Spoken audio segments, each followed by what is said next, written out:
एक बार की बात है, एक राजा ने अपनी प्रजा के बारे में सोचा कि मेरी प्रजा कैसी है, इसमें कौन से लोग आलस से भरे हुए हैं और कौन से मेहनती है। तो राजा ने अपने कुछ मंत्रियों के साथ एक बड़ा सा पत्थर ले जाकर एक सड़क पर रख दिया था और उसने सोचा कि जो इस पत्थर को हटाएगा वह मेहनती व्यक्ति कहलाएगा। उसने पत्थर के नीचे कुछ सोने की मोहरी रखी थी। इन सोने की मोहरों से कोई भी व्यक्ति एक धनी व्यक्ति में परिवर्तित हो सकता है।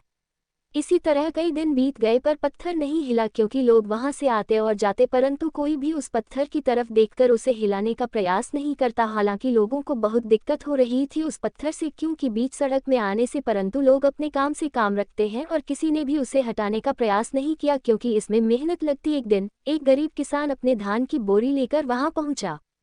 उसने देखा कि सड़क पर पत्थर पड़ा हुआ है। उसके मन में ख्याल आया कि अगर उस पत्थर को हटा दिया जाए तो लोगों को आने जाने में कोई परेशानी नहीं होगी। किसान ने अपनी मेहनती हाथों से पत्थर को हटाने का प्रयास किया।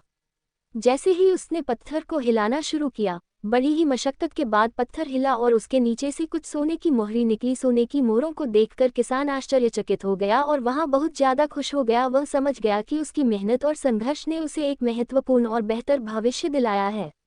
उसके तुरंत बाद किसान अपने राजा के पास जाता है और उसे पूरी कहानी के बारे में बताता है। तो राजा कहता है कि यह सोने की मोहरी तुम्हारी ही है, क्योंकि यह तुम्हारी मेहनत का फल है। तुमने दिखाया कि आलस्यता के बजाय मेहनत करने से हमें बेहतर अवसर मिलते हैं।